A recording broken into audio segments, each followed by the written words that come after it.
Hello, welcome. This is my channel. So I'm Clara, and my channel is Clara of the Wood.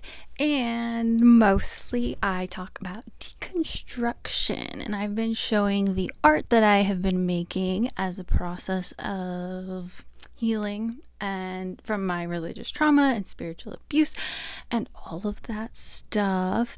And this is a little series, I guess, or something, little side, I don't know. I'm making videos where I rant into this tiny microphone that I got for $3 and tell you about stuff that I guess mostly is bothering me, which is fitting for the topic of today's rant, which is anger.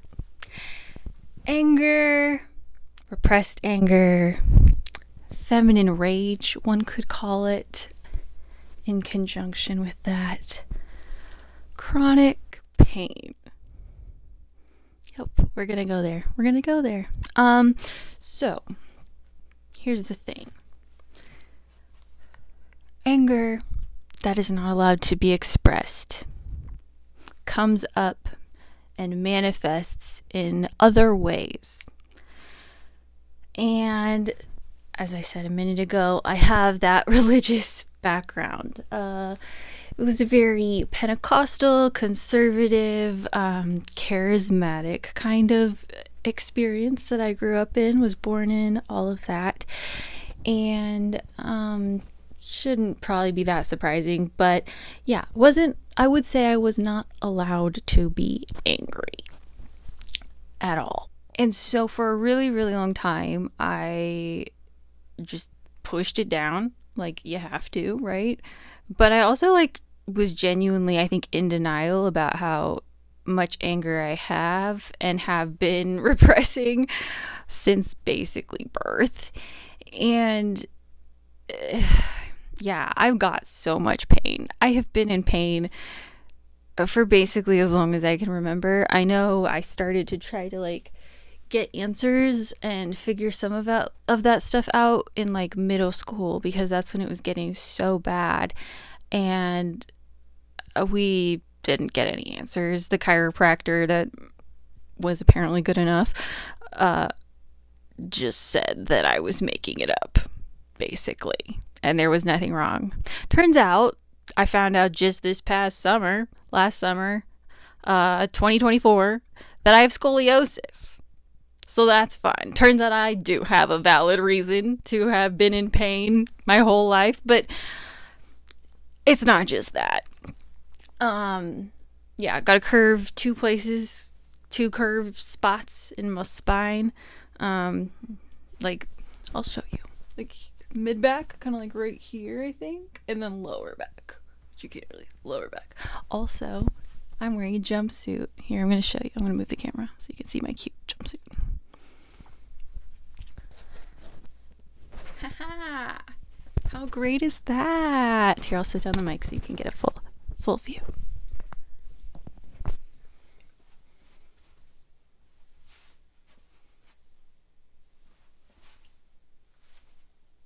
Okay. There you go. You got the view. And my messy floor. Lucky you. So, yeah. There is so much anger that women and people raised as women, and those of us who grew up in the church, who were not straight men, have not been allowed to feel, not been allowed to express. And that just, there are so many problems that causes.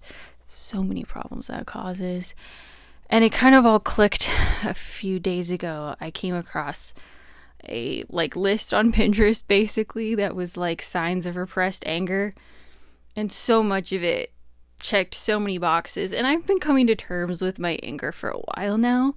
There were probably 8 years ago, I wouldn't have even been able, or even less, probably, I don't know, but it's not that long ago, I would have just said that I'm not angry. I'm anxious, I'm depressed, I'm passionate, that kind of thing, which all of those things are valid. But there's also anger. And that anger is valid too. That anger is so earned, I am claiming. Like, we deserve our anger. We deserve to be angry about those things that happened that we weren't allowed to be angry about at the time. And especially right now, there is so much about what is happening right now in the United States, where I live, that is so triggering and infuriating. So I left the church, I would say, like, I just knew I was done, knew I couldn't I didn't want to try anymore. Basically, I know I decided that around 2017, 2016. The thing is, I grew up in a very small town, very conservative town, and it's very affected by the religious, Christian, conservative, Republican stuff. Christian nationalism has always been here. It's just taking over right now, basically. And I was absolutely disgusted by it while I was still in the church.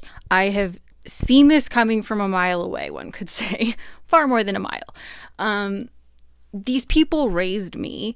I grew up listening to all the Fox News and talk radio and just,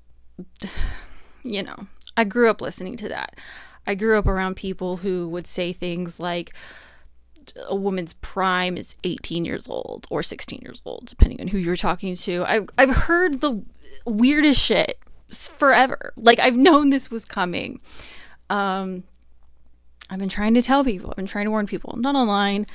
That's been a little scary, but in person. And it's done nothing. But yeah, I left the church because that was so repulsive to me, and also for a lot of other reasons. But it was just so clear that the church that I had access to had no interest in moving beyond just Republican talking points, basically. And my life, my compassion, my passions and desires, both to serve God and help the world, but like, it was all just impossible. I had been deconstructing so much of those social beliefs that I'd been taught and conditioned with, the racism, the patriarchy, the classism, white supremacy, like so many different things I'd been deconstructing as a Christian.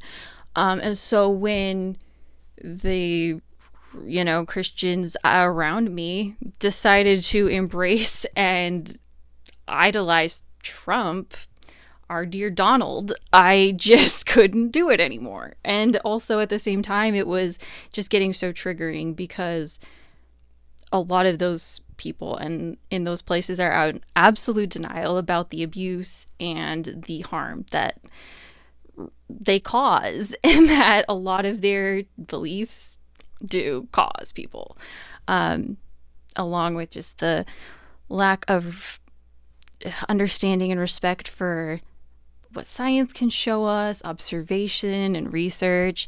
There was just I just couldn't do it anymore, So it's been a while, and it took a long time even after leaving that to acknowledge and get to deconstructing the stuff I was taught about anger, and the stuff you're taught about anger when you're in the church, especially when you're a female presenting person in the church, and all of that, you get all that conditioning, is that anger is bad, anger is dangerous, anger is unsafe, anger will get you in trouble. I mean, it's just anger bad. That's all I really was given. There was the concept of righteous anger, which I think is actually a great perspective. It's a great label. Righteous anger is real.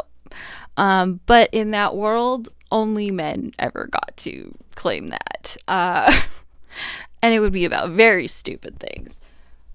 But when a man is angry, It's logical, it's rational, it's righteous. When a woman is angry, it's hysterical, it's irrational, it's illogical, it detracts from her argument, all of that. And it's not just the church, that does that.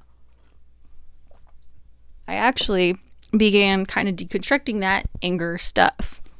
Probably thanks to an ex. I was getting upset about something. I don't know.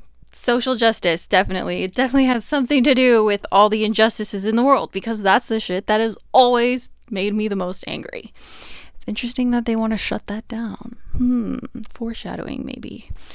So yeah, he was saying I was getting passionate, as I do, and I personally think often I get more articulate when I am engaged and excited and passionate about something.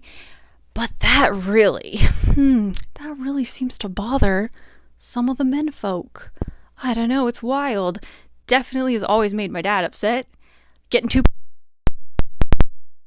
Stop it, slow down, calm down. Like, couldn't handle that. And then my ex, who was not a Christian, had similar takes. And I was just like, wait, where's this coming from? And then I was like, but you like Bernie Sanders. He's pretty angry almost all the time. Nothing against Bernie, but how come my anger detracts from my argument? But Bernie's anger helps, is valid, is righteous, is justified, makes sense, because he's so educated and he's been working so hard at this or something. Anyway, thankfully, he took that on board. I wouldn't say it improved that much, but he did acknowledge that I was right. So that's always fun. I like being right. Who doesn't? But yeah, so around that time, I guess, probably when I began to be more okay with myself, me being angry, having anger. I still would have said that I'm not an angry person. And I don't think I come across as an angry person, at least not in just general day-to-day life. But you know what? I'm starting to be okay with being an angry woman. I've got a lot of good reasons to be angry. And I also am in a lot of pain. And I'm starting to think that maybe those things have something to do with each other.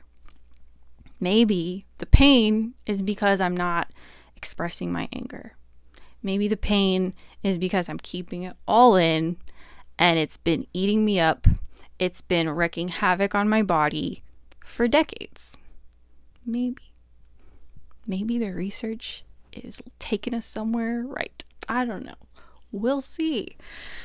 But yeah, there's a big link between chronic pain and trauma, chronic pain and complex trauma, abuse, parentification, and things like religious trauma as well. Because what they're doing when they police our anger is they're creating that sense of like unsafeness within yourself. If half your emotions, are unsafe, not allowed, so offensive, so traumatizing, apparently, supposedly, to all these adults, it just eats you up. You think you're bad. It turns on you. It becomes all kinds of mental illnesses, depression and anxiety and OCD and who even knows, like probably most of them. Because we live in a culture that polices our emotions and doesn't allow us to be fully human. Or fully human. We're not allowed to be fully human here because it's a white supremacist culture that has idolized one way of being that is just stoic misogyny, basically. Anyway, I am embracing my anger and I'm going to start posting videos where I might seem angry. We'll see. I don't know how I'm coming across right now, honestly. Probably seem angry to some people. Um, and I'm passionate once again. And yeah, I'm angry, but I'm not angry at you. Hello, dear viewer. I'm not angry at you. Yeah, general disclaimer for any viewers, if I get angry, it's not about you. It's about the system. It's about injustice.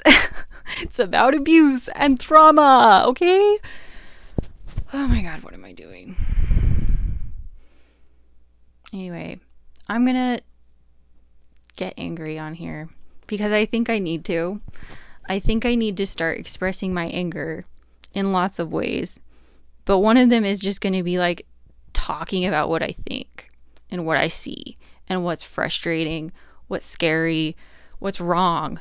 There is so much I've been holding in. And in that, I've realized that holding it in isn't keeping me safe. It's just protecting the abusers. It's just protecting the people that want to keep doing harmful, wrong, unjust things.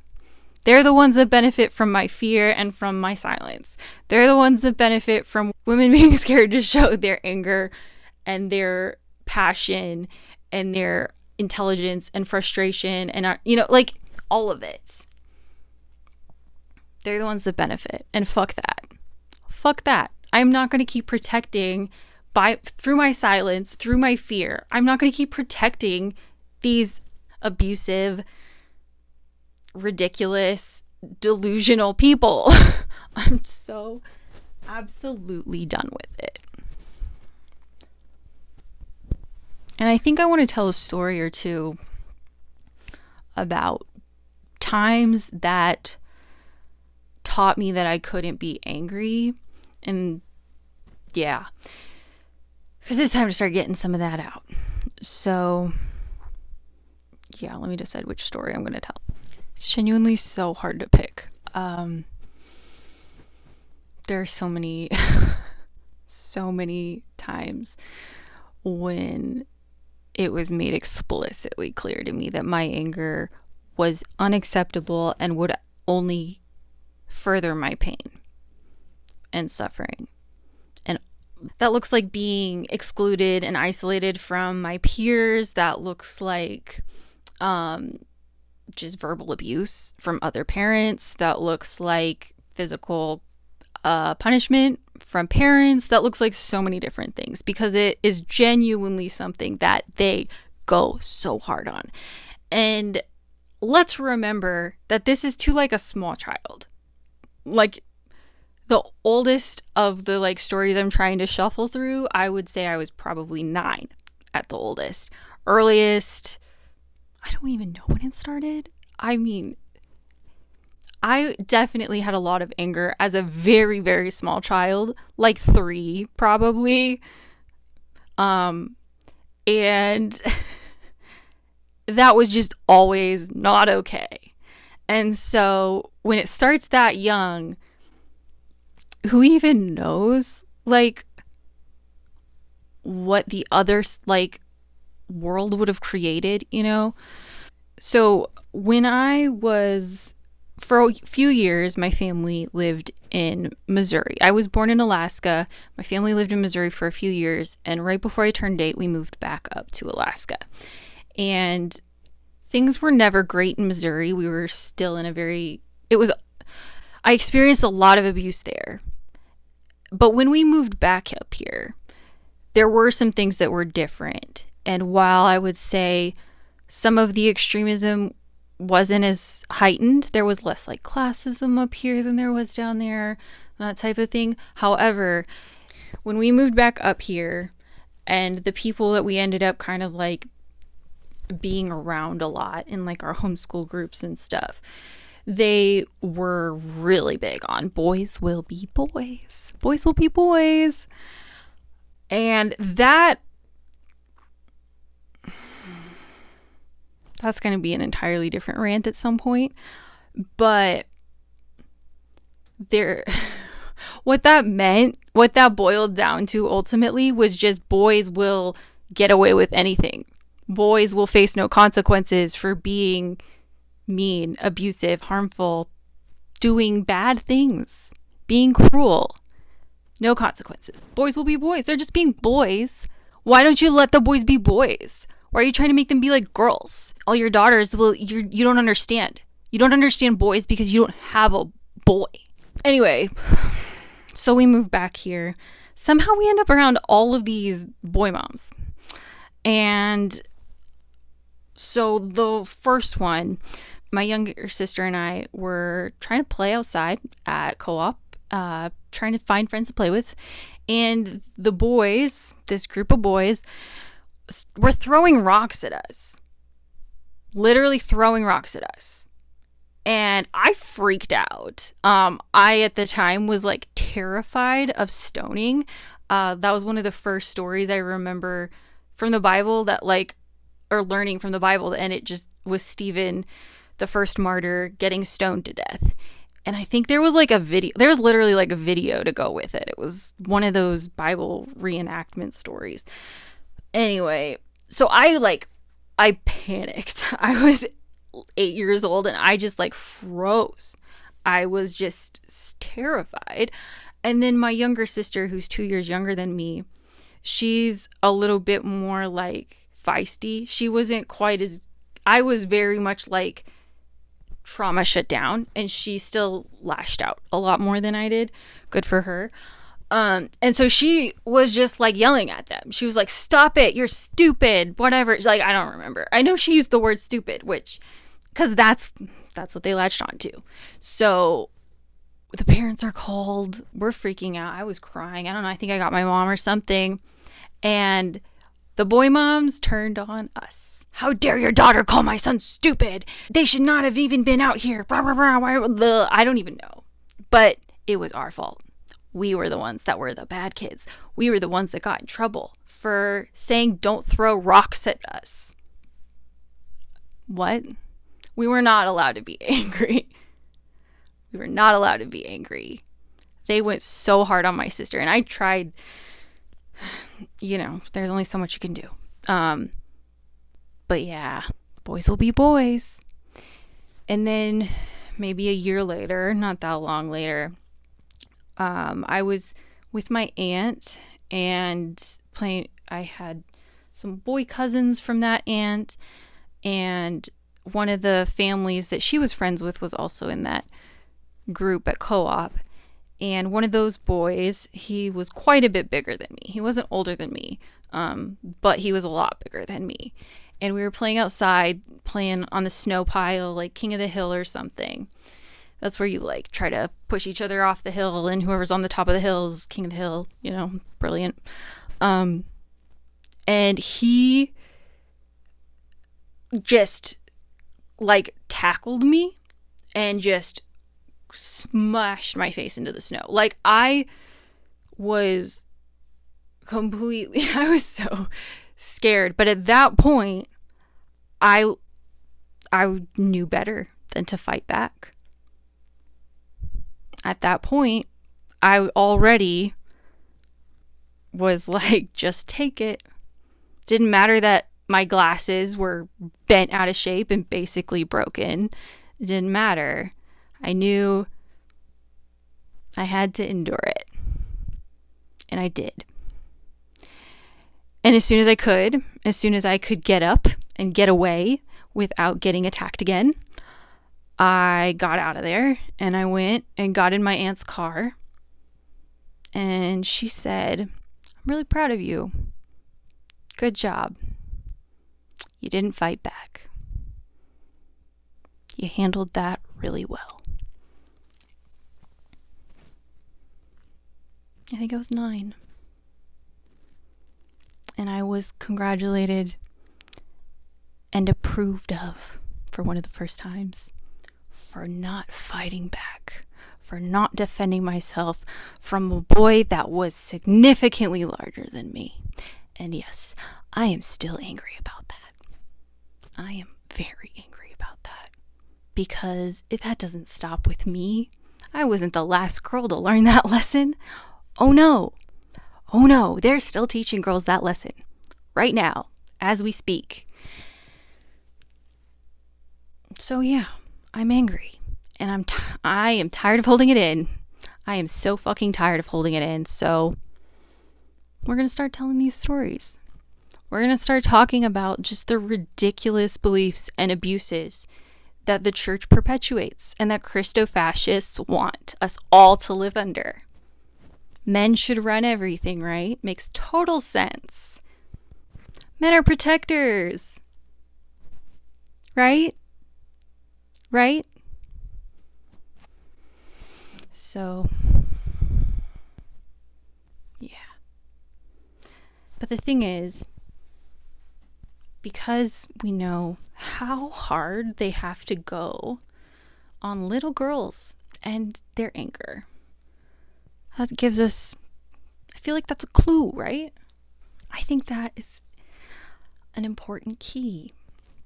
I think, maybe, definitely, this anger, our anger, because it's not just my anger. This anger goes deep. This anger is ancestral. This anger comes from generations of grandmothers before me who were taught similar lessons. And this also goes to all the girls out there right now being taught these lessons.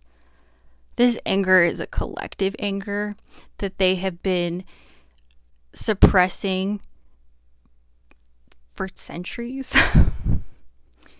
And I think it's gonna save us. I think if we can use it, and we can use it, they don't stand a chance.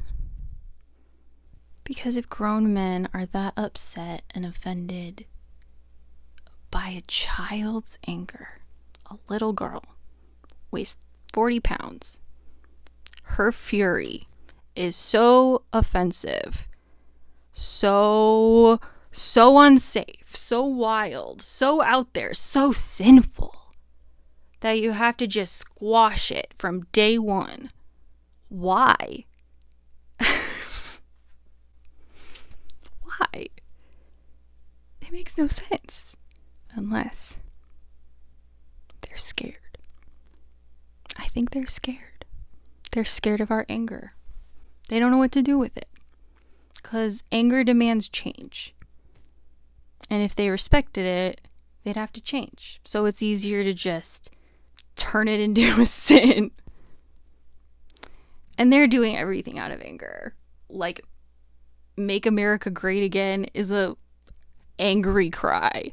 All of the stuff that they think they're voting against, all the people they've made the other, it's anger that's fueling them, but it's not a righteous anger. It's not born out of like legitimate grievances for the most part. I mean, there's genuinely a valid sense of frustration with like the economy, and that's valid, but the people they've chosen to demonize, the people they've chosen to blame, it doesn't make any sense. Obviously, it's the oligarchs, they're the ones, the billionaires, the ruling class, the 0.1%. Like, they're the ones, obviously, that are the problem, that are causing these issues that we should all be against. But they don't make those connections. It's just an ego anger. But our anger is rooted in actual injustice, actual oppression, actual violence, actual harm. And that, if you're going to address the anger of those things, you have to change. And they don't want to change. But the anger's not going anywhere. The anger can't stay inside anymore. And yeah, let's use it. Let's figure out ways to use it. Hiding my anger and keeping it in kept me safe when I was a child. It did. It absolutely did. And there's a lot of things I've learned from that. I'm very good at controlling my energy most of the time. And I know how to sit with really painful, uncomfortable things. But it's also time to turn it into a forge and figure out what weapons we can make with it. So, yeah. If you've got any suggestions, let me know. Right now I'm thinking things like art and ranting and protests and petitions and stuff, but I think the possibilities are probably pretty endless here. Anyway, if you made it this far, thanks. Hello, welcome. I sometimes rant, and sometimes I share my art, and sometimes I show you stuff from nature or my cat or different things. I don't know. If you want to hang out, welcome. I'd love to have you here. I don't know. Have a great day and have a conversation with your anger, maybe. See what it's telling you. All right. Bye. That looks like ostracization. No, we're not going to use that word. I can't say that very well.